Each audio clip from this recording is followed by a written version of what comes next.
पाकिस्तान में चुनाव होने वाले, लेकिन पीटीआई के झंडे और बैनर इस वक्त सड़कों से गायब हैं। कार्यकर्ताओं को पीटा जा रहा है। अगर ये कहा जाए कि इससे पहले वाले इलेक्शन कोई बहुत ही ट्रांसपेरेंट, फ्री एंड फेयर थे, तो एक महज जो 1970 का इलेक्शन था, उसके अलावा पाकिस्तान में कभी फेयर एंड फ्री इलेक्शन नहीं हुआ। ये बात अपनी जगह पे एक रियलिटी जो है, इसको डिनाई नहीं किया जा सकता।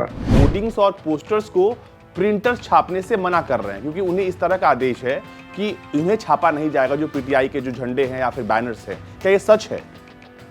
बिल्कुल सच है। कहा यह गया कि एक बार आपकी रैली होने वाली थी पीटीआई की, और अरेबियन सी में तार काट दिया शार्क्स ने, इस तरह के दावे किए गए कि कैसे हुआ था ये सब कुछ? क्या ये सच में कहा गया कि शार्क ने इंटरनेट लाइंस काटी हैं? फेक कैंडिडेट्स भी उतारे गए हैं, क्योंकि इंडिपेंडेंट जब कैंडिडेट होता है तो उसका एक डिफरेंट किस्म के, आपको पता है, सिंबल्स हैं। तो उन्होंने उसमें क्लेम किया कि जिसको पार्टी टिकट मिला, उसके मुकाबले में उन्होंने दूसरा भी खड़ा कर दिया। वो अपना क्लेम कर रहा है कि जी मैं पीटीआई का वो हूँ, लोगों को कंफ्यूज करने के लिए। डेमोक्रेसी है और हमारे यहाँ इलेक्शंस भी होते हैं, जैसे बांग्लादेश में हुए इलेक्शंस, ठीक है। तो वो भी एक दुनिया को दिखाने के लिए इलेक्शंस कराए जा रहे हैं। अदरवाइज वही होना है जो आप कह रहे हैं कि जो उन्होंने डिसाइड किया होगा, वही शायद वो करने जा रहे हैं। गुची वाली टोपी पर आपने कुछ नहीं कहा। पाकिस्तान में चुनाव होने वाले हैं और महज कुछ दिन बाकी हैं, और पाकिस्तान जो है अपने भविष्य का फैसला करेगा।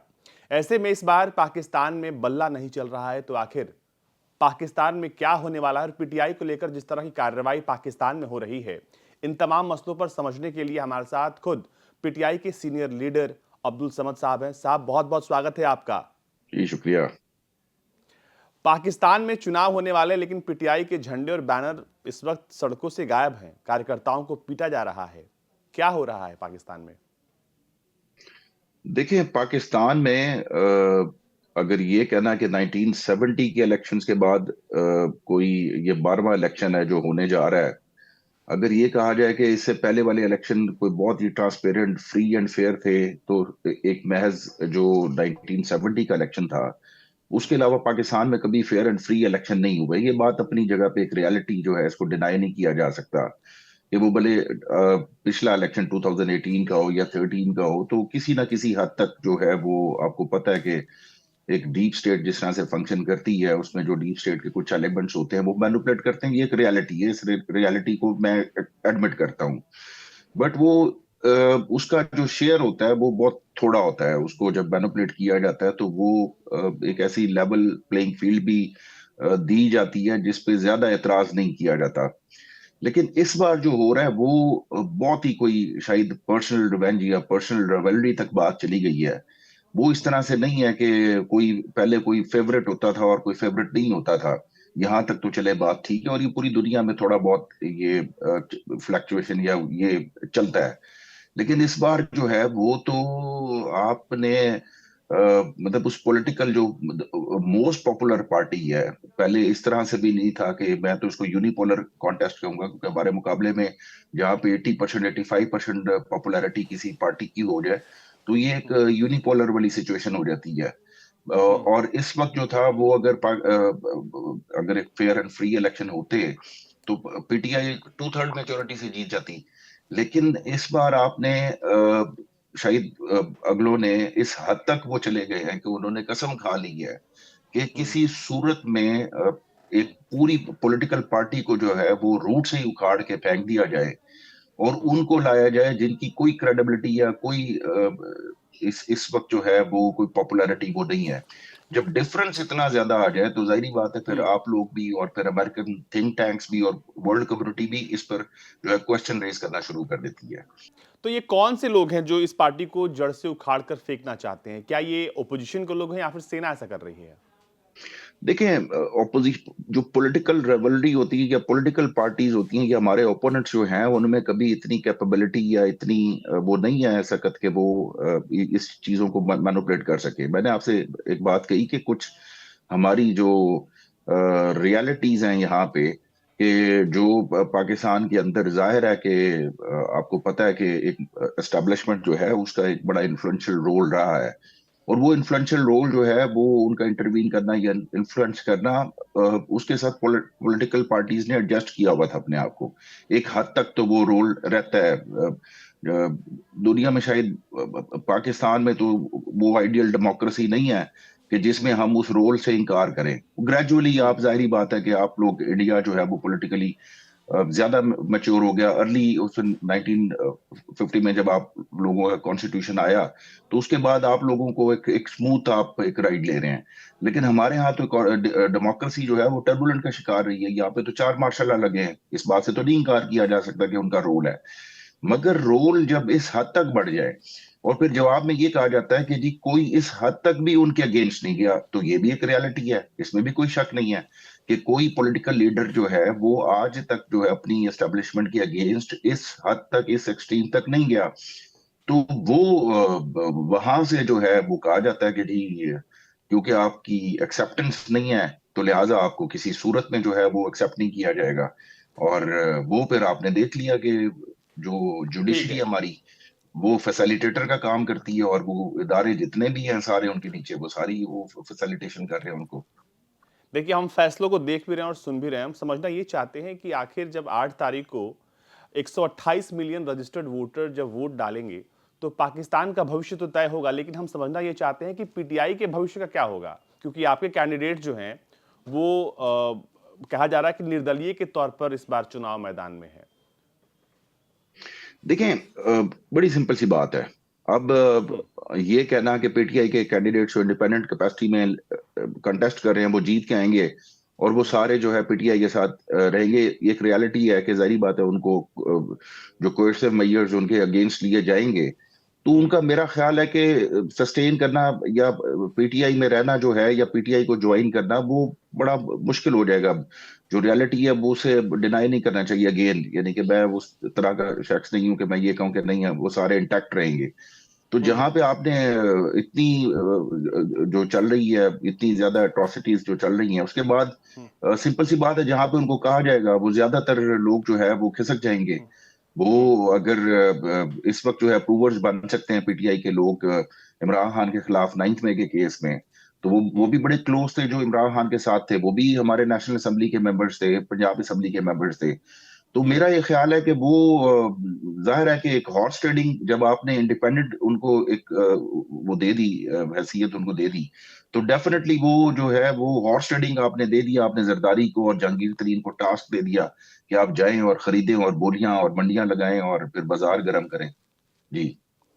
लेकिन अब्दुल भाई, मुझे ये समझाइए कि पीटीआई के भविष्य को आप कैसे देखते हैं? क्योंकि आप लंबे समय से हैं और हम लोग लंबे समय से बातचीत भी करते हैं इस पर। तो आपके लिहाज से अब पीटीआई का भविष्य क्या होगा? क्योंकि इमरान साहब जेल में हैं आपके, कोई बड़ा नेता जो है उसको सबको जेल में डाल दिया गया है, कार्यकर्ताओं पर हंटर और केसेस चल रहे हैं और 9 मई के केस के बाद खासकर। अच्छा, ये बड़ी सिंपल सी बात है। आई मीन, ये ज्यादा या थोड़ा पहले होता आ रहा है। ठीक है, नवाज हुँ, शरीफ को भी सजा हुई, हुँ, हाईजैकिंग केस में भी आपने सजा दी। आपने, आप किसी पार्टी को इस तरीके से जबरदस्ती कभी भी आप खत्म नहीं कर सके, पाकिस्तान के अंदर नहीं हो सका। आप पीपल्स, आपने भुट्टो को फांसी दे दी, पीपल्स पार्टी फिर इलेक्शन जीत के आ गई, उनका प्राइम हुँ। Minister Benazir Bhutto prime minister बन गई। तो इसी तरीके से आप नवाज शरीफ को आज तक नहीं खत्म कर सके कि वो चौथी बार बनने की ख्वाहिश।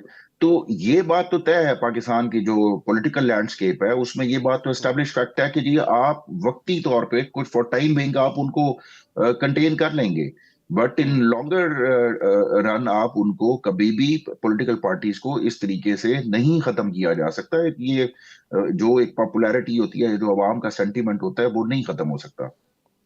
तो अब एक पीटीआई चीज़। सिंपल, हाँ, जी। पीटीआई में ये बात कि क्योंकि पीटीआई में एक एजुकेटेड क्लास थी, एक जो वो क्लास जिनके बारे में ये कहा जाता था कि ये रेजिलियंट नहीं है, रेजिलियंस शो नहीं कर सकेंगे, और खास तौर पे खान साहब के बारे में कि वो जेल हुँ, नहीं काट सकेंगे, वो रह नहीं सकेंगे, वो एक घंटा जेल नहीं रह सकते। तो जितनी रेजिलियंस उन्होंने शो की, जब एक इमरान खान ने जितनी रेजिलियंस शो कर दी, उसके बाद हुँ। तो फिर कोई बात रहती नहीं। वो तो अल्टीमेटली आपको उसे जो है वो बात करनी पड़ेगी। और जैसे ही इलेक्शंस खत्म होंगे, ये केसेस का तो, ये पॉलिटिकल मोटिवेटेड केसेस है, इनका तो सोल्यूशन आपको पता ही है, एपेक्स कोर्ट से जाके जो है ये सारे केसेस जो है वो उड़ जाएंगे। जी। तो कहा यह जाता है कि पीटीआई के बारे में कि पाकिस्तान में जो सोशल मीडिया टीम है पाकिस्तान तहरीक इंसाफ की, वो सबसे मजबूत है। लेकिन मैं कुछ रिपोर्ट्स पढ़ रहा था, विदेशी मीडिया के जो रिपोर्ट्स थे, उसमें ये कहा गया कि आप लोग की सोशल मीडिया पर भी हंटर चला है, यानी अगर आपके जो लाइव्स होते हैं, टिकटॉक हो या फिर दूसरे प्लेटफॉर्म पर, उन्हें डाउन किया जाता है। इसके अलावा आप लोग की जो ऑनलाइन जो रैलीज हैं, उनको भी किसी तरीके से प्रभावित किया जा रहा है, इंटरनेट डाउन कर दिया जा रहा है। दूसरा आरोप यह है कि आप लोग के होर्डिंग्स और पोस्टर्स को प्रिंटर्स छापने से मना कर रहे हैं, क्योंकि उन्हें इस तरह का आदेश है कि उन्हें छापा नहीं जाएगा, जो पीटीआई के जो झंडे हैं या फिर बैनर्स हैं। क्या ये सच है? बिल्कुल सच है। इसमें तो कोई डाउट वाली बात ही नहीं है। देखें, आप एक लेवल के ऊपर नहीं कर रहे, आप मल्टीपल लेवल्स के ऊपर जाके आप जो एट्रोसिटीज कमिट्स हो रही हैं या जो आप उनके साथ कर रहे हैं इस वक्त, वो तो कोई किसी जरा मुझे विस्तार से बताइए, मुझे विस्तार से बताइए कैसे हो रहा है, और मतलब प्रिंटर्स तक वाली जो बात है वो तो हर कोई समझना ये चाहता है कि आखिर प्रिंटर्स को मना क्यों किया गया, होर्डिंग्स क्यों नहीं लग रहे हैं? देखें देखें स्टार्ट कहां से हुई बात। स्टार्ट वहां से, जब इलेक्टोरल प्रोसेस स्टार्ट होता है, जब इलेक्शन अनाउंस होते हैं, तो सबसे पहले नॉमिनेशन पेपर सबमिट किए जाते हैं। नॉमिनेशन पेपर जो सबमिट कराने गया, आपने पूरे पूरे मीडिया ने वो क्लिप्स, अब तो कुछ नहीं छुपाया जा सकता, किस तरीके से उनको गिरफ्तार किया गया, किस तरीके से उनको उठाया गया, किस तरीके से उनको ट्रीट किया गया। तो किडनैपिंग हुई, ये अबडक्ट हुए, ये सारा कुछ के वो ना कर सके। फिर भी जिस तरीके से फिर हमारे उसमें हमारी स्ट्रैटेजी थी, काउंटर स्ट्रैटेजी के, कोई एक बंदे नहीं जाना था, पांच पांच लोगों ने एक कॉन्स्टिट्यूएंसी से पेपर सबमिट कराने थे।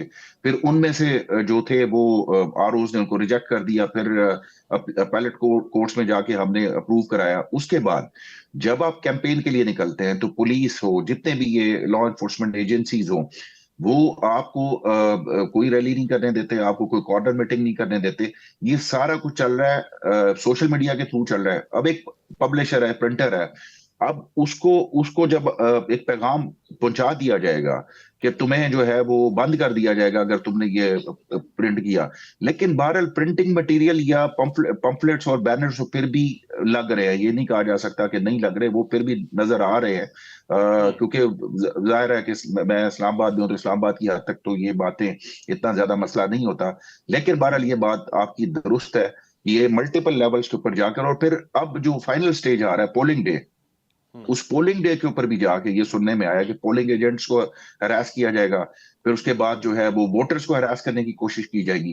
तो ये रिगिंग जो है वो पॉलिटिकल इंजीनियरिंग से लेके पोल डे रिगिंग और poll day harass post poll day rigging के अलावा जो हरासमेंट और ये सारा कुछ चल रहा है, ये अपनी जगह के ऊपर रियलिटी और दुनिया देख रही है इसको। तकरीबन 90,582 पोलिंग स्टेशंस होंगे, और जो कि पाकिस्तान की किस्मत का फैसला करेंगे। लेकिन मुझे लगता है आपकी बातों से कि आपको पहले से अंदेशा है कि क्या होने वाला है। नहीं, देखें, जब वोटर टर्नआउट ज्यादा हो जाए, तो वो तो जाहिर बात है, आप उसको एक रेशो होती है जिसमें आप रेगिंग कर सकते हैं। जितनी आपने करनी थी वो कर ली, लेकिन आप वोटर का माइंडसेट चेंज नहीं कर सकते। अगर ये वोटर घर से निकल आता है और टर्नआउट ज्यादा हो जाता है, तो वो सारा जो है वो पीटीआई की फेवर में जाएगा। बट होगा क्या कि पोस्ट पोल रेगिंग या पोस्ट पोल वो जो होगा, इंडिपेंडेंट कैंडिडेट्स डेफिनेटली जो है वो जीतने जा रहे हैं और ज्यादा जीतने जा रहे हैं इंडिपेंडेंट कैंडिडेट्स। लेकिन उसके बाद उनको जिस तरीके से मैनिपुलेट किया जाएगा, तो वो पीटीआई की फेवर में नहीं जाता। यानी समझने की जरूरत है कि जब वो 3 दिन के अंदर उन्होंने पार्टी ज्वाइन करनी है कोई ओथ लेने के बाद, तो वो एक मैनेजमेंट जो है वो एक अलग प्रोसेस है। तो लिहाजा अच्छा। ये सब तो हमें फेस करना पड़ेगा। ये तो हमें पता है कि जी हमें नहीं आने दे रहे। जाहिर है हमें हमारी कोई पार्लियामेंट में रिप्रेजेंटेशन भी कोई इतनी ज्यादा नहीं होगी, क्योंकि ये लोग सब कुछ एक प्लान के तहत जो है वो एक डिजाइन के तहत सारा कुछ मैनेज हो रहा है। और पाकिस्तान में इसी तरीके से ही चीजें मैनेज हुआ करती हैं। तो आप लोग पहले से मेंटली प्रिपेयर्ड थे कि इस तरह की चीजें होनी हैं, क्योंकि आपकी मुलाकात हुई।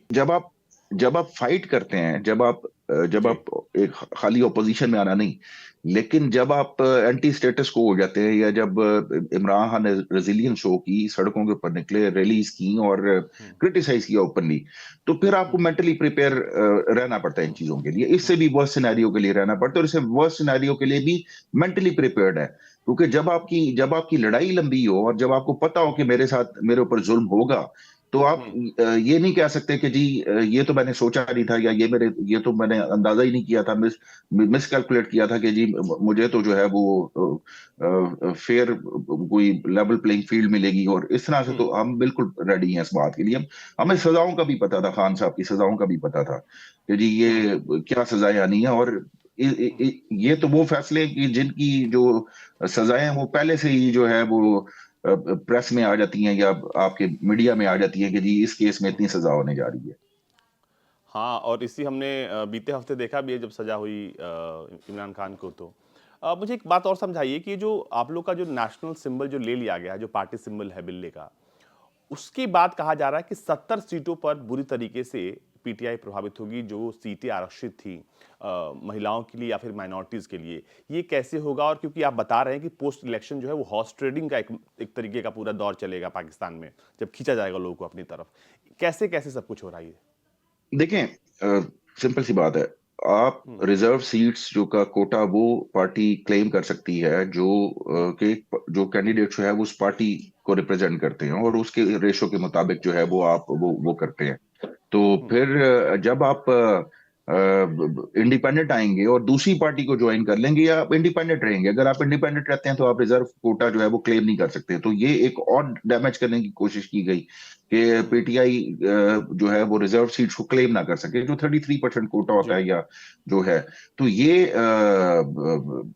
इस पे क्या कहें कि जब मैंने आपसे कहा ना कि मल्ट इसको समझने की जरूरत है, ये एक ब्रॉडर हाँ। पर्सपेक्ट में हर लेवल के ऊपर इसको उन्होंने जो है वो मैनेज करने की कोशिश की है। उन्होंने आपको कोई स्पेस नहीं दी, कोई कुशन नहीं दिया, उन्होंने आपको दीवार से लगा दिया। और इसमें इतनी सजाओं के बाद जो एक तरफ तो हॉर्स ट्रेडिंग हो रही होगी, और फिर 10 तारीख को एक और केस का अलकायदा ट्रस्ट का, और फिर कल से जो है वो 9 मई का जो टेररिज्म के चार्जेस हैं उनके ऊपर हम्म। उनको वो ट्रायल शुरू हो जाएगा कल से।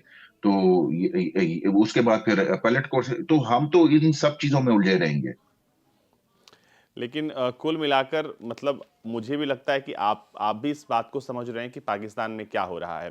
चलिए वापस आते हैं। आपने हाल ही में इमरान खान से मुलाकात की, कैदी नंबर 804। क्या बात हुई? और काफी लंबे समय तक वो जेल में है, कैसी है तबीयत, क्या कहा उन्होंने आपसे, और चुनाव को लेकर क्या बातचीत हुई, अगर आप दर्शकों को बता पाए। देखें, क्योंकि उस दिन जो है वो कोई 14 आवर्स की, 14 घंटे की जो है हेयरिंग थी, और एक बड़ा टायरिंग डे था। सुबह से शुरू हुए और रात को जाके वो खत्म हुई, को 14 घंटे बाद। एक तो वो अडियाला जेल के अंदर उन्होंने कोर्ट बनाई है जिसमें हेयरिंग कंडक्ट हो रही है और जुडिशियल प्रोसीडिंग्स और वो सारा कुछ। तो उसमें एक कोर्ट का माहौल था। जाहिर है कि उसमें कोई इधर उधर की कोई डिस्कशन तो नहीं हो सकती थी। हम्म। ज्यादातर तो वही कोर्ट्स से और केस से रिलेटेड और सारा कुछ था। तो उसमें मैं आपको सिर्फ ये बता सकता हूँ कि माशाल्लाह से वो बहुत फिट है। इस वक्त स्लाइटली वेट गेन किया उन्होंने, लेकिन वो बिल्कुल सबसे ज्यादा जो है मोरल भी और उनका जज्बा भी, और वो आपको पता ही है कि खान साहब जो है वो उनको इस तरीके से तो नहीं दबाया जा सकता। या इस 6 महीने हो गए उनको अब जेल में। आज छह जी। महीने आज के दिन कंप्लीट हो गए उनको। तो जी। बस यही आपको मैं बता सकता हूँ कि बिल्कुल फिट है, और हर तरह के केसेस और हर तरह की उसे वो करने को तैयार है। लेकिन अब्दुल समद को क्या इस तरह का थ्रेट आया कि आप पार्टी छोड़ दीजिए, पार्टी बदल लीजिए? क्योंकि अंतर्राष्ट्रीय चैनलों पर ज़्यादातर आप ही जो हैं बैठकर पीटीआई की वकालत करते हैं। तो कहा गया कि पार्टी छोड़ दो वरना आपके साथ भी बुरा होगा, क्योंकि बहुत सारे नेताओं का जिनका पीटीआई के मैंने खुद इंटरव्यू किया है, वो अब पीटीआई में नहीं है। देखें, इस तरह का थ्रेट, डायरेक्ट थ्रेट तो नहीं आया मुझे। जाहिर है मैं जी। इंटरनेशनल मीडिया को ज्यादा एंगेज करता हूँ, उस तरह से डायरेक्ट नहीं आया। लेकिन जब आप बिल्कुल प्रिपेयर्ड हो, मैं बिल्कुल इस बात के लिए प्रिपेयर्ड था कि मुझे जेल हो जाए या कुछ भी कर दे तो मैं नहीं छोड़ूंगा, क्योंकि मैं एक नजरियाती कारकुन हूँ, फाउंडिंग मेंबर हूँ। मैं पिछले 27 साल से 28 साल से पीटीआई के साथ खड़ा हूँ, तो मैं क्यों छोड़ूंगा पीटीआई को। और जो छोड़ने वाले हैं उनके बारे में भी मैं कहूंगा कि अगर थोड़ी सी भी वो रेजिलियंस शो करते या थोड़ी सी वो करते, तो मेरा ख्याल है कि ज्यादा, अगर शाह महमूद कुरैशी जेल में रह सकता है तो फिर हम्म। ये कोई इतने वो तो नहीं थे कि ऊपर से उतरे हुए कि इनको जो है रेजिलियंस शो नहीं करनी चाहिए थी। तो मेरा जहां तक ख्याल है कि जो छोड़ के गया वो अ, उस पर अफसोस ही किया जा सकता है। वरना पॉलिटिक्स में आप सिर्फ पावर एंजॉय करने के लिए नहीं आते, फिर आपको इस तरह के टफ टाइम्स भी जो है ना वो फेस करने पड़ते हैं। तो जो लोग छोड़ के गए हैं, उनके बारे में क्योंकि बहुत बड़े-बड़े चेहरे हैं जो कि काफ़ी मिनिस्टर कैबिनेट में रहे। अब बहुत सारे चेहरे नहीं हैं, तो इस बार जो टिकट डिस्ट्रीब्यूशन हुआ या फिर जिन कैंडिडेट्स को पीटीआई बैक कर रही है, उसमें नए चेहरे को मौका दिया जा रहा है। तो ये भी कहा जा रहा है कि ये इसलिए है क्योंकि कैंडिडेट नहीं मिल रहा है कोई? नहीं, पीटीआई को मैंने आपसे कहा कैंडिडेट्स का कोई मसला नहीं था, क्योंकि जब आपकी पॉपुलैरिटी 80% पे आप स्टैंड कर रहे हो और आप हुँ, मोस्ट पॉपुलर लीडर भी हो एक पार्टी के, तो फिर हुँ, टिकट्स लेने वाले ज्यादा होते हैं। तो हमें ये मसला नहीं था कि कैंडिडेट्स का कोई इशू था। हमें जो ज्यादा इशू ये आ रहा था कि उसमें उसकी लॉयल्टी या पोस्ट इलेक्शन लॉयल्टी जो होती है, वो भी थोड़ी इवेल्युएट करनी थी। दूसरी बात ये है कि क्योंकि हम केसेस में उलझे हुए थे, बैरिस्टर गोहर जो है वो भी जाहिर है कि खान साहब के केसेस वगैरह, और दूसरी तरफ उनको कंसल्ट नहीं करने दिया जा रहा था खान साहब के साथ कि किस कैंडिडेट को जो है, जाहिर है आपके पास मल्टीपल ऑप्शन एक कॉन्स्टिट्यूंसी में होती है और आप इवेल्युएट करते हैं। तो वो जो रजिस्टर था जिसमें उनकी सारी असेसमेंट्स थी, वो हुँ, वो जेल में लेके नहीं जाने दिया। अब वर्बली तो आप 266 कॉन्स्टिट्यूंसी के हवाले से और फिर नीचे जो प्रोविंसेस है, ये कोई 1000-1200 जो वो हो जाता है कैंडिडेट, तो आपको 3-4 हजार 5 हजार नाम जो है वो वर्बली तो किसी के साथ डिस्कस नहीं कर सकते, तो ईच हुँ, कॉन्स्टिट्यूंसी के वाले से। तो यहाँ पे भी एक बहुत बड़ा हमें नुकसान हुआ कि वो जो टिकट्स अवार्ड किए गए हैं, वो खान हुँ। साहब की डायरेक्ट कंसल्टेशन से या डायरेक्ट उस तरह की लेवल की कंसल्टेशन से नहीं दिए गए। हुँ, इसलिए आपको नए चेहरे भी नजर आ रहे होंगे, कहीं पे गलत टिकट्स भी अवार्ड हुए होंगे, क्योंकि जी। जाहिर है हम तो पूरा एक टर्मोइल और एक टर्बुलेंस से गुजर रहे हैं। मतलब पहले ऐसा था कि खुद खान साहब ही तय करते थे कि कौन सी सीट पर कौन लड़ेगा, मतलब उनकी नज़र में होता था ये? बिल्कुल होता था। जाहिर है कि जब आप नेशनल असेंबली की और उसकी जब सीट्स देते हैं, तो खान हाँ। साहब ने तो इवन प्रोविंशियल पंजाब असेंबली की जब टिकट्स देनी थी, तो खान साहब ने खुद इंटरव्यू किया था। सबको ज़बान पार्क बुला के एक एक शख्स से खुद इंटरव्यू किया था और तब जाके टिकट्स दी थी। लेकिन हाँ। एक पार्टी जो इतनी बड़ी फस्तायत का शिकार हो और वहां पे आप एक स्टेट ऑफ वॉर में होते हैं, ये स्टेट ऑफ बैटल में है कि हम तो हुँ, लड़ ही रहे हैं ना, हम तो सिर्फ फिर आप इलेक्शन के ऊपर उस तरीके से फोकस नहीं कर सकते कि ना आपको कैंपेन करने दी जा रही हो, आपके बंदे उठाए जा रहे हो। आप समझ सकते हैं कि ये तो जी। आप उस तरह से वो कर रहे हैं कि जैसे कोई टेररिस्ट हो, कोई मिलिटेंट ग्रुप्स हो, कोई टीटीपी हो। अब मतलब हमको टेररिस्ट तो नहीं है, या तो आप बैन कर दें, पार्टी को बैन कर दें, या आप टेररिस्ट डिक्लेयर कर दें, मिलिटेंट ग्रुप डिक्लेयर करके बैन कर दें आप उसको। तो अब हुँ, पाकिस्तान देखें, यहाँ पे एक मसला एक समझने का है। मेजोरिटी जो है वो पीटीआई के साथ है, इमरान खान के साथ है। अब हुँ, आप माइनॉरिटी में से किसी को ले आएंगे तो क्या उससे पोस्ट इलेक्शन या पोस्ट पोल कोई स्टेबिलिटी आ सकती है? आपको सिक्योरिटी चैलेंजेस हैं, आपको जो है इकोनॉमी के चैलेंजेस हैं, आपकी इकोनॉमी का मेल्टडाउन है। तो क्या आप स्टेबिलिटी लाना चाहते हैं, तो फिर आप अवाम के ओपिनियन का जो है वो आप उसको एहतराम करेंगे।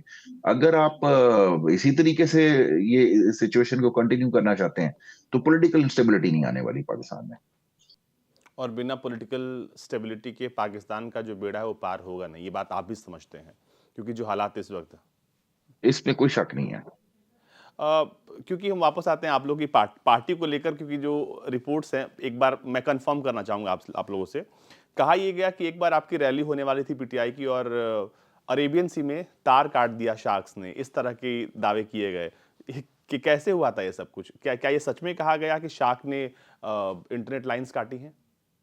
अच्छा, जब भी कोई वर्चुअल जलसा या वर्चुअल रैली होती है, तो उस वक्त जो हुँ, है वो इंटरनेट बिल्कुल बंद हो जाता है, वो बिल्कुल स्लो डाउन कर देंगे आप, और या फिर वो एप्स को जो है वो रिस्ट्रिक्ट कर देंगे, आपको वीपीएन यूज करना पड़ेगा।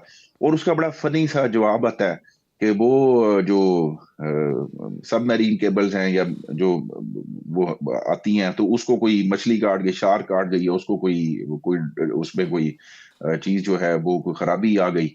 तो ये जाहिर है कि इसका जो मिनिस्ट्री इसकी रिस्पॉन्सिबल है, उन्होंने इसकी क्लैरिफिकेशन तो देनी होती है। तो वो जी। क्लैरिफिकेशन बड़ी फनी सी हो जाती है कि भाई वो कभी इंडिया में इस तरह से नहीं होता, लेकिन हमारे यहाँ जब भी कोई वर्चुअल हो, और तो और फिर इवन जब उनसे पूछा गया मिनिस्ट्री ऑफ कम्युनिकेशन के मिनिस्टर से कि क्या आप इस बात को इंश्योर कर सकते हैं कि पोल डे के ऊपर 8 फरवरी को जो है इंटरनेट डाउन नहीं होगा, तो उसने इनकार कर दिया इस बात से। उसने कहा कि नहीं, मैं अब आपको यकीन से नहीं कह सकता है, श्योरिटी नहीं दे सकता, क्योंकि ये जो टेक्निकल फॉल्ट्स हैं ये कभी भी आ सकते हैं। तो मैंने आपसे कहा कि वो हर पॉसिबल वे में हम्म। आउट ऑफ द वे जाके, ठीक है, वो तो कोशिश कर रहे हैं कि जाहिर है। इसके साथ एक और ऐड ऑन, इसके साथ एक और ऐड ऑन है अब्दुल साहब, कि इसमें कहा गया कि फेक वेबसाइट्स भी पीटीआई के नाम से बनाई गई ताकि लोगों को जो है एक गलत मैसेज और एक गलत परसेप्शन जो है उनके बीच पहुंचाया जाए। फेक कैंडिडेट्स भी उतारे गए हैं, क्योंकि इंडिपेंडेंट जब कैंडिडेट होता है तो उसका एक डिफरेंट किस्म के, आपको पता है, हम्म। सिंबल्स हैं। हम्म। तो उन्होंने हम्म। उसमें क्लेम किया कि जिसको पार्टी टिकट मिला उसके मुकाबले में हम्म। उन्होंने दूसरा भी खड़ा कर दिया। वो अपना क्लेम कर रहा है कि जी मैं पीटीआई का वो हूँ, लोगों को कंफ्यूज करने के लिए, वोटर्स को कंफ्यूज करने के लिए। तो उसको भी फंडिंग की गई कि तुम भी जाके अपनी कैंपेन करो, तुम ये क्लेम करो कि तुम भी इमरान खान का पोस्टर जो है, तस्वीर अपने पोस्टर पे लगाओ और सबको समझना है कि मेरे हल्के में कौन कैंडिडेट है। तो इस तरह की उन्होंने बिल्कुल वो की है, फेक मैसेजेस कन्वे कर रहे हैं। ये सिर्फ मकसद क्या है कि वोटर को कंफ्यूज करना है। तो कहा तो ये भी जा रहा है कि पाकिस्तान के जो टीवी चैनल्स हैं वो पाकिस्तान खान के इमरान खान के जो है पुराने वीडियोस या फिर भाषणों को नहीं चला रहे, उनको बैन कर दिया गया है। तो ये तो पूरी तरीके से एक स्ट्राइक है आप लोगों पर। देखें, इमरान खान को तो आप जो उसकी इवन स्पोर्ट्स चैनल भी हैं पाकिस्तान के, तो वो क्रिकेट का मैच भी नहीं दिखा सकते या क्रिकेट का वो क्लिप भी नहीं दिखा सकते जिसमें इमरान खान का चेहरा हो। तो आप नाम नहीं ले सकते, आप तस्वीर नहीं दिखा सकते। तो जहां पे इतना कुछ हो रहा हो, मतलब आप इससे अंदाजा कर लें कि जब आप एक शख्स की, और फिर जब से वो 6 महीनों में, इन 6 महीनों में खान साहब की कोई तस्वीर बाहर नहीं लीक हुई, कोई तस्वीर बाहर नहीं आई। आप एक झलक भी खान साहब की इमरान खान को नहीं दिखाना चाह रहे, या आप उससे डरते हैं। तो जब ये इससे आप अंदाजा करने के खान साहब तो पहले से ही जीत गए। ये अगर आपने वो करना है उनके साथ, तो जितना आप उनको दबाएंगे वो उतना जो है जी। वो उसका रिवर्स एडवर्स उसका जो है वो इफेक्ट होता है। इस वक्त वो और पॉपुलर होते जा रहे हैं। इवन जो लास्ट फैसला आया उनके अगेंस्ट, सिंपैथी और बढ़ गई है उनके हवाले से, वोटर का गुस्सा और बढ़ गया है। जो वोटर शायद पहले जरा को लेजी नेस का शो करता, वो भी कहता कि मैं जाऊंगा और बिल्कुल जाऊंगा, इन फैसलों के खिलाफ मैं खड़ा हूंगा, जुल्म का बदला जो है वो वोट से लूंगा। एक एक माइंडसेट जो समझ में आता है 9 मई की घटना को देखने के बाद भी, कि जो इमरान खान के सपोर्टर्स हैं वो ज़्यादातर वो लोग हैं जो कि पुरानी व्यवस्थाओं का हमेशा से खिलाफत करते रहे हैं। मतलब उन्हें बदलाव चाहिए, और इस बदलाव में वो जो पुराने मार्शल लॉ की बात करें या पुरानी सरकारों की बात करें, ये उनकी खिलाफत करते हैं। और लेकिन उसी बात को मौजूदा सरकार और सेना ये कहती है कि ये एंटी पाकिस्तानी लोग हैं, ये वो लोग हैं जो देशद्रोही हैं। नहीं, देखिए, इमरान खान की जो सपोर्ट है ना, वो हाँ। तो सबसे बड़ी जो बात है समझने की जरूरत ये है कि हाँ। जो एक यूथ है या एक नया वोटर है, क्योंकि मोस्टली वोटर जो है वो अभी यानी 30 कि साल से कम का है। तक बिल्कुल 18 से 35 साल की एज का है। जी। वो तो इस इलेक्टोरल प्रोसेस का कभी हिस्सा भी नहीं रहा था इससे पहले। कुछ हम्म। हम्म। 23 मिलियन वोट्स जो है वो नया ऐड हुआ है। तो इतना तो जी। पीटीआई ने लास्ट जो थी लिया था, वो 17.5 मिलियन वोट लिया था। तो इतना हम्म। वोट तो हमने पिछले इलेक्शन में नहीं वो लिया जितना कि नया वोटर ऐड हो गया है। और हम्म। नया वोटर जो पहली बार वोट डालने जा रहा है, या जो खवातीन वोटर्स हो गई, या जो हम्म। जो इस कभी भी इस पॉलिटिकल प्रोसेस का हिस्सा नहीं था, वो जब खान साहब को उतारा गया वहां से, प्रीमियरशिप से, प्राइम मिनिस्टर से, तो वो उस वक्त पोलिटिसाइज हुआ, या उस वक्त उसका इंटरेस्ट जो है वो पॉलिटिक्स में डेवलप हुआ है। तो ये एक बहुत बड़ा फैक्टर है कि जब वो जाएगा, और उसके बारे में ये नहीं कहा जा सकता कि वो पहले किस पार्टी के साथ था। वो पहले किसी पार्टी के साथ ही नहीं था, उसका पॉलिटिक्स में कोई इंटरेस्ट नहीं था।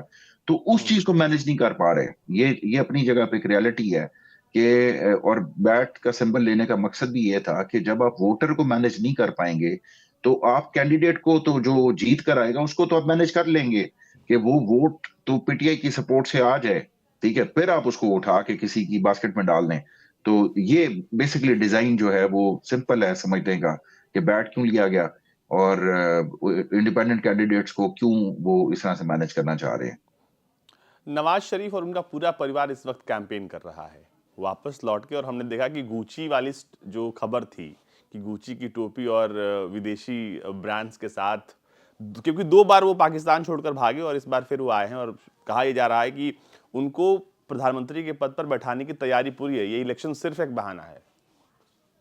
देखिए, हमने तो कहा था कि भाई अगर आपने कोई ऐसा कोई ऑर्डर वो जो है कोई वो कर दें, जारी कर दें, कोई शाही ऑर्डर जारी कर दें और उसको जो है प्राइम मिनिस्टर बना दें। अगर यही कुछ आपने करना है और वो कौम के टैक्स का पैसा आपने जाया करना है, तो उससे बेहतर है कि आप उसको वैसे ही प्राइम मिनिस्टर डिक्लेयर कर दें, क्योंकि साल बाद तो आपने फिर कन्फ्रंटेशन करनी है उसके इंस्टीट्यूट्स के साथ, तो फिर कन्फ्रंटेशन होनी है और आपने उसको बाहर निकालना है। तो फिर उससे बेहतर है कि आप उसको वैसे ही मतलब वैसे ही आप उसको ले आए। लेकिन बहरहाल क्योंकि दुनिया को भी एक दिखाना होता है कि हमारे यहाँ एक डेमोक्रेसी है और हमारे यहाँ इलेक्शंस भी होते हैं, जैसे बांग्लादेश में हुए इलेक्शंस, ठीक है। तो वो भी एक दुनिया को दिखाने के लिए इलेक्शंस कराए जा रहे हैं। अदरवाइज वही होना है जो आप कह रहे हैं कि जो उन्होंने डिसाइड किया हुआ है वही शायद वो करने जा रहे हैं। गुची वाली टोपी पर आपने कुछ नहीं कहा। देखिए, गुची वाली टोपी के ऊपर क्या कहूं कि $300-400 की, $500 की टोपी, जो बिलियंस ऑफ डॉलर्स या बिलियंस ऑफ रुपीस जो लेके चले गए, जो सारा कुछ करे, वो इनका तो आप उनका लाइफस्टाइल जो लंदन के इनके एवन फील्ड्स के अपार्टमेंट्स हो गए, ये तो जैसे कोई सऊदी प्रिंस होता है, या इनका जो लाइफस्टाइल है वो मरियम का देख लें या बाकी देख लें। खैर वो जो अगर वो अपने पैसे का पहनते तो कभी किसी ने, मेरा नहीं ख्याल कि अदनी के ऊपर या अंबानी के ऊपर किसी ने एतराज किया हो कि वो उनका लाइफस्टाइल क्यों ज्यादा, क्योंकि उनके हक हलाल की कमाई है। एक लिस्टिमेट उनकी एक इनकम है, तो कोई एतराज नहीं करता अगर आप अपने पैसों से करें। लेकिन एक आम आदमी जब ये देखता है कि जी इतना ज्यादा डिफरेंस जब वो देखता है अपने और उनके लाइफस्टाइल में, तो जाहिर है ये चीजें उस पर डिस्टर्ब करती हैं उनके उसको। आपको नहीं लगता कि पाकिस्तान जो है वो परिवारवाद का शिकार हुआ है? एक तरफ जरदारी एक तरफ नवाज शरीफ और उनका परिवार है, दूसरी तरफ आपको बिलावल भुट्टो दिखाई देते हैं, तो ये दो जो बड़े चेहरे हैं इस वक्त, वो हावी हैं पूरी तरीके से पाकिस्तान की राजनीति में। और अब क्योंकि इमरान खान 6 महीने से जेल में है, तो अब ये दोनों परिवार जो है एक साथ मिलकर अब ये तय कर लिया कि देश को किस तरफ ले जाना है। तो परिवारवाद में उलझ रहा है मिलिट्री से निकलकर पाकिस्तान, या फिर मिलिट्री ही परिवारवाद को प्रमोट कर रही है यहाँ पर?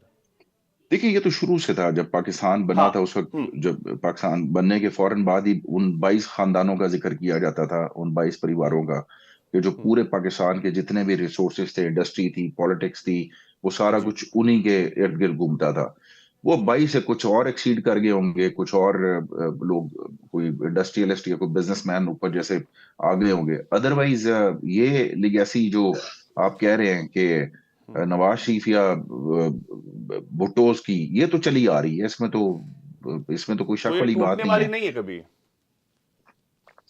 देखिए, ये इतनी खतरनाक नहीं है।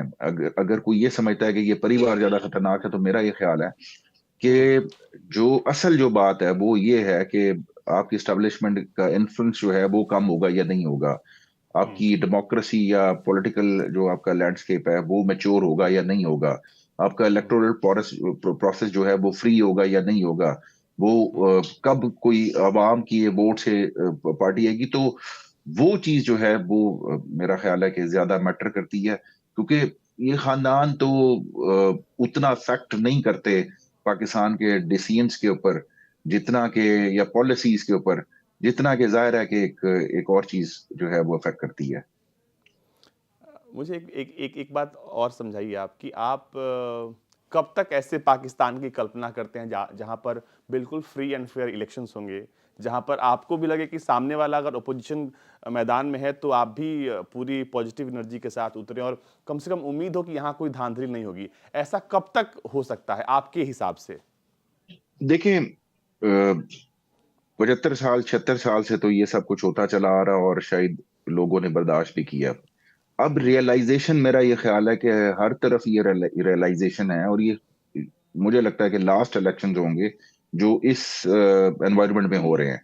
इसके बाद के इलेक्शन या इसके बाद का जो माहौल होगा वो पॉसिबल नहीं रहेगा किसी के लिए भी, क्योंकि ये सस्टेनेबल नहीं है। ये आप खींच के अब तक ले आए, मगर एक वक्त आता है, एक थ्रेश होल्ड होता है, जब आप वो थ्रेश होल्ड क्रॉस कर चुके होते हैं, तो ये थ्रेश होल्ड जो है या वो जो सेफ्टी वॉल्व होता है वो मेरा ख्याल है कि अब वो बिल्कुल क्रॉस होने को है या क्रॉस हो चुका है। तो ये आखिरी चीज होगी जो मैनेज होगी। उसके बाद फिर इंस्टीट्यूट्स में भी जाहिर है ये रियलाइजेशन मैं समझता हूँ कि होगी कि अब अगर हमने, क्योंकि देखिए एक चीज तो होता है कि मिलिट्री एस्टेब्लिशमेंट जो है वो इकोनॉमी को लेके पहली बार इतनी ज्यादा सीरियस हुई है कि उनके कुछ जो डिसीजंस हैं, ये SIFC जो हमारी स्पेशल इन्वेस्टमेंट फैसिलिटी जो हमने काउंसिल बनाई है, तो वो और स्मगलिंग के हवाले से अगर स्मगलिंग की बात की जाए तो यहाँ जी। पे कुछ चीजों का अप्रिशिएट भी किया जाता है कि हाँ ये चीज बहुत पहले हो जानी थी। तो मेरा ये ख्याल है कि जो रियलाइजेशन उनको अब जाके हो रही है वो अगर ये इंटरवीन करने के हवाले से भी हो जाए, और ये इंटरवीन करना फिर पॉसिबल नहीं रहेगा। मैंने आपसे कहा कि ये शायद ये अब हम्म। बिल्कुल वो थ्रेशोल्ड हम क्रॉस कर रहे हैं, और आगे जाके हमें पॉलिटिकली और हर लिहाज से जो है वो मैच्योर होना पड़ेगा अल्टीमेटली। अदरवाइज फिर आप बिल्कुल सस्टेन नहीं कर सकते। जैसे अब वर्ज ऑफ डिफॉल्ट पे इकोनॉमी आपकी होती है तो आप क्या क्या देते हैं कि जी ब्रेथिंग स्पेस या वेंटिलेटर पे इकोनॉमी है, वो कुछ अर्सा चल सकती है। अब्दुल समद जी, दो सवाल मेरे आखिरी में आपसे हैं। एक सवाल, क्योंकि आप पीटीआई से हैं और फाउंडिंग मेंबर रहे हैं आप पीटीआई के, तो एक बात और समझाइए कि दुनिया में पहली बार ऐसा हुआ जब एआई का इस्तेमाल करके आप लोगों ने एक स्पीच तैयार की और वो स्पीच पूरी दुनिया ने देखा। कैसे हुआ? क्योंकि जाहिर सी बात है आप उस कोर टीम का आप सदस्य हैं, तो बताइए कि कैसे आपने इसको मुकम्मल किया और कैसे सब कुछ हुआ, और इसके बाद एक और सवाल लूंगा मैं आपसे। अच्छा, पीटीआई की जो स्पेशलिटी है, पीटीआई की जो खूबसूरती है, वो इस तरह से इंक्लूसिविटी है। यहाँ पे हमारे लॉयर विंग्स हो गए, लेबर विंग्स हो गए, बहुत सारे ट्रेडर विंग्स हो गए। लेकिन जो हमारी सोशल मीडिया टीम है ना, क्योंकि यूथ की पार्टी है, यूथ का ज्यादा इसमें शेयर है इसमें, तो जो ओवरसीज पाकिस्तानी में इसमें खास तौर पे जो लीड कर रहे हैं, जिब्रान इलियास, उसको क्रेडिट दूंगा कि वो एक नए इनोवेटिव आइडियाज के साथ आते हैं। वो अमेरिका में होते हैं और जाहिर बात है कि वो जिस तरीके से हम नॉर्मली पूरी दुनिया के अंदर तो इस तरह का कोई इशू नहीं है कि किसी को एआई की जरूरत पड़े इतनी ज्यादा। लेकिन दुनिया की कोई दूसरी पॉलिटिकल पार्टी जो है वो इस तरह का कोई वो फेस भी नहीं कर रही। तो वो एक आइडिया, और वो हमेशा आज से नहीं है, वो हमेशा हम लोग जब से हमारी सोशल मीडिया टीम, ये पार्टी, जब सोशल मीडिया का इस्तेमाल आया, तो हम इसमें बाकी पार्टियों से बहुत ज्यादा एडवांस हैं। और ये तो उनकी अचीवमेंट जो है जिब्रान की, ये तो डेफिनेटली इसको पूरी दुनिया में जो है एक नए आइडिया के साथ वो इनोवेशन जो उन्होंने की, उसको बहुत अप्रिशिएट किया जा रहा है। तो आईटी में जैसे आप इंडिया बहुत एडवांस है, तो हमारी पॉलिटिकल उसमें जो पॉलिटिकल आईटी या पॉलिटिकल आप उसको सोशल मीडिया कह लें, तो पीटीआई को क्रेडिट जाता है कि इस रीजन में क्या पूरी दुनिया में पाकिस्तान में सिर्फ पीटीआई एडवांस है सोशल मीडिया के लिहाज से। देखो इमरान खान ने अर्ली 2000 में यूनिवर्सिटीज जाना शुरू कर दिया था, लेक्चर्स उनको एंगेज करना शुरू कर दिया था। अब जी। उनकी एक बहुत बड़ी इन्वेस्टमेंट है यूथ के ऊपर। और हम्म। वो जो यूथ और वो जो आईटी का उस वक्त एक एरा शुरू हो रहा था, तो डेफिनेटली जब वो यूथ को एंगेज कर रहे थे, वो उस पर अपना हम्म। टाइम और एनर्जीज जब इन्वेस्ट कर रहे थे, तो उनको ये पता था कि जब ये यूथ आएगी, वो पहली बार उस यूथ को लगा कि हमें किसी ने इंपॉर्टेंस दी इस पॉलिटिकल लैंडस्केप में, इस पॉलिटिकल जो वो है उसमें, उसने सफेयर में वो हमें वो उसने अहमियत दी है। तो ज्यादा इसी लिहाजा इसीलिए हर वो जो है वो अपने आइडिया, वो अपना जो कंट्रीब्यूशन है वो उसमें डालता है। इसलिए हमारा सोशल मीडिया ज्यादा एडवांस। और फिर दूसरी बात ये कि देखें, जब तक ऑडियंस ना हो आपके पास, आप कुछ भी कर लें, आप वर्चुअल जलसा कर लें, आप एआई का इस्तेमाल कर लें, जब ऑडियंस ही नहीं है, जब आप ये तो मैंने आपसे कहा ना यूनिपोलर जो फैक्टर है कि 95% सोशल मीडिया यूजर जो है वो पीटीआई के साथ हैं। So audience is the key factor, कि जब आप कुछ कर रहे हैं और आपको सुनने वाला कोई नहीं है, तो आप इनोवेशन करके क्या कर लेंगे जब तो ये सुनने वाला ही ऑडियंस ही कोई आपका नहीं है। वोटर है, तो ये ऑडियंस ही आपका वोटर है। देखिए ये ऑडियंस ही वोटर है, ये ऑडियंस ही, ये सोशल मीडिया कोई बॉट्स तो नहीं है। जाहिर है सोशल मीडिया कोई भी यूज करता है, वो एक रियलिटी है, वो उसकी एक अपनी एक कहानी है, उसका एक वो एग्जिस्ट करता है अपनी एक रियल लाइफ में। तो और सबसे बेस्ट जो आजकल जो कन्वे हो रहा है मैसेज, वो थ्रू सोशल मीडिया हो रहा है। तो इसमें जिब्रान और उसकी टीम को जो है वो क्रेडिट जाता है। ठीक है। ठीक है, आखिरी सवाल मेरा ये है आपसे कि एक तस्वीर हमने देखी शाह महमूद कुरैशी की जेल के बाहर की। हम्म। उस तस्वीर को देखने के बाद सबसे पहली चीज आपके जहन में क्या आई? देखें वो पहली चीज जो आई वो तो जाहिर है उनकी जो अपीयरेंस थी कि एक शख्स जो है वो बड़ा, is a very handsome man, मैं तो बड़ा क्लोज है क्योंकि हम एक ही सिटी से बिलोंग करते हैं और मैं उनके ही अम्ब्रेला के नीचे होता हूँ। तो बड़ा दुख हुआ सबसे पहले कि यार एक शख्स आपने उसको क्या से क्या कर दिया। आई मीन के वो तो भाई उसका कसूर क्या है, उसने गलत क्या किया है उसने, शाह महमूद का। तो आप उसको एक पुलिस के हाथों ये ह्यूमिलिएट कर रहे हैं, आप उसको घसीट रहे हैं, आप उसको गाड़ी में ठुड्डे मार के डाल रहे हैं आप उसको। तो कोई दुश्मन भी हो या कोई एडवर्सरी भी हो हमारा, या भले हमारे आप हमसाए हैं, तो आपको भी वो देख के अच्छा नहीं लगा होगा। आपको कभी भी ये नहीं अच्छा लगेगा कि हमारे हमसाया मुल्क की जो इतना नहीं, इस हद तक जो है उनकी ह्यूमिलिएशन होनी चाहिए। और कसूर क्या उनका, क्या साइफर केस के अंदर उनको आपने सजा दे दी है। और साइफर केस की कहानी पूरी दुनिया को पता है कि वो क्या है।